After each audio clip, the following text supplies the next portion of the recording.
When we come into this world, we observe how the adults in our life interact with each other. We also start interacting with them. And from all this observing and experience, we learn lessons about relationships. These lessons accumulate into patterns. We start interacting with others in specific patterns called attachment styles. Researchers have identified 3 unhelpful, harmful, and hurtful attachment styles, both for you and the people you're interacting with: avoidant attachment, anxious attachment, and disorganized attachment. And 1 helpful attachment style: secure attachment.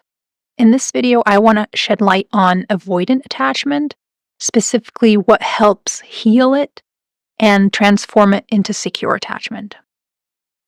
The avoidant attachment style is either a pattern of avoiding relationships and suppressing a need for closeness, or a pattern of being in relationships and consciously wanting connection, but at the same time not knowing what it means to be connected on an emotional level, or how to build and nourish that. People with an avoidant attachment style have learned to exclude emotions from their awareness to feel safe. This creates problems for people who are avoidantly attached because their unattended emotions transform into feelings of emptiness, depression, and frustration, and physical stress, which can affect their blood pressure and heart rate. It also creates problems for their relationships because they won't be able to express themselves and emotionally meet other people. This applies to all relationships, but especially to romantic relationships, partnerships, marriages, because these are emotionally most intimate. In intimate relationships, avoidants contribute to problems by avoiding the emotional level, especially when it comes to negative or uncomfortable emotions. In these situations, avoidants will respond by shutting down, dismissing the issue, blaming their partner for being too sensitive or unclear in what they want and need, stonewalling, getting defensive, postponing the discussion, or trying to fix it, but only focusing on the surface level argument and excluding the whole level of attachment needs and emotions. They might also say what they think their partner wants to hear at the expense of authenticity. When asked about their emotional state, they tend to distance themselves, and they deny their attachment needs and vulnerability. They can be in a funk or agitated mood and not be aware of it when everyone around them has noticed that.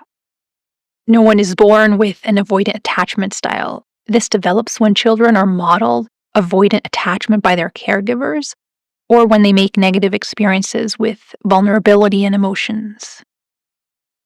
These negative experiences include getting rejected for expressing emotions, often specifically negative ones, receiving the message something's wrong with you for showing vulnerability, not receiving emotional support when needed, intrusive questioning about the child's inner world, not respecting its privacy and boundaries, not talking about feelings, focusing only on fixing the surface level, and parents that become anxious, panicky, and overwhelmed when their child expresses difficult emotions. In these kinds of emotional environments, children learn that they're better off deactivating their attachment needs and excluding emotions from their awareness, rather than add the sadness of not being understood, heard, and helped. The child concludes unconsciously, if emotions don't matter, I might as well disregard them. Why continue expressing something if it only makes things worse, if it makes me stay aware of my pain and then adds the pain of not being helped? Interestingly, avoidants often have no memories of what happened for their attachment style to develop. They'll often say that they had ideal childhoods. Perhaps that is because, putting emotions aside, everything else did go really well. Maybe they were supported substantially in many other ways, for example, in connection to their education and physical needs. Another reason for avoidantly attached to not remember what formed their attachment style is that it's hard to remember the things that didn't happen, and emotional neglect is about what didn't happen. Also, because they learn to exclude emotions from their awareness from very early on, they don't have long-term memories of situations that cause them to do that. We need to be emotionally activated for significant long-term memories to form.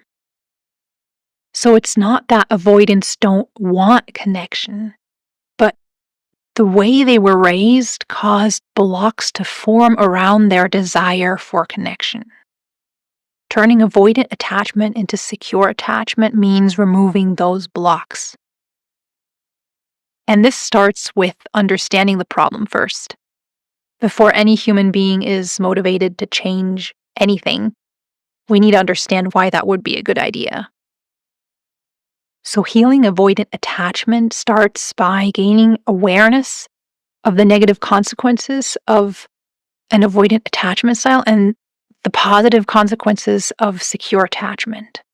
This also means learning to understand attachment styles in general and understanding in which ways an avoidant attachment style shows up in someone's inner world and relationships. Before they'll be motivated to start their journey, avoidants also need to understand that an attachment style is not set in stone. They can change, and they themselves are capable of making that change happen. So for motivation to build, they need to understand that secure attachment is a worthwhile goal and that it's possible to attain for them personally. Those are the two variables that equal motivation. Then avoidants can move on to identifying and changing unhelpful beliefs they have about relationships, emotions, vulnerability, and what makes them valuable. These unhelpful beliefs are beliefs like, what makes me valuable is that I'm strong, independent, and successful. Emotions make me feel icky. If I allow others to get too close, I'll lose myself and I'll lose control. Expressing needs, having needs is not acceptable. Love means not burdening others with your needs and problems. I'm not good enough. I won't be able to satisfy my partner. Target beliefs to change these unhelpful ones into sound like, I'm enough. I've got what it takes to make this relationship work. Emotions, needs, and vulnerability make me human, not unacceptable. Emotions are important. An active, deep, inner emotional world can feel really good. I'm always in control of my boundaries and choices. Everyone has emotional needs. Denying them causes problems, and turning towards them, taking care of them, is the key to well-being and thriving relationships. Next, avoidants can start increasing their emotional awareness first in themselves. The root of the problem of an avoidant attachment style is that someone's brain was trained early on to exclude emotions from that person's awareness.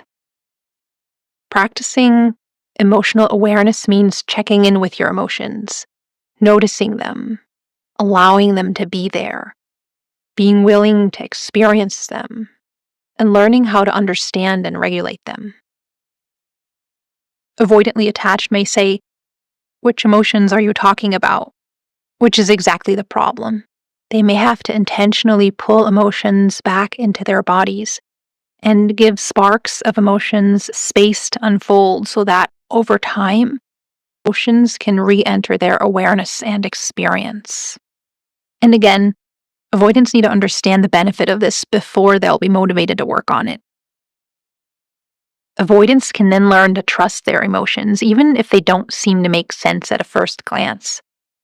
To understand an emotion, for it to make sense, you often need to be with it for a while. This way, avoidants can learn to factor in the information emotions provide. They'll be happy to hear it's not about giving up on logic and reason, but on balancing it and completing it with emotional data. With the greater awareness of emotions in themselves, avoidants can then move on to practicing paying more attention to emotions and attachment needs in others, to read between the lines and beneath the surface level behavior, to see and understand the attachment need beneath. And after awareness and understanding have improved, avoidance can work on communicating about emotions. This means expressing your own emotions and talking about someone else's emotions with that person.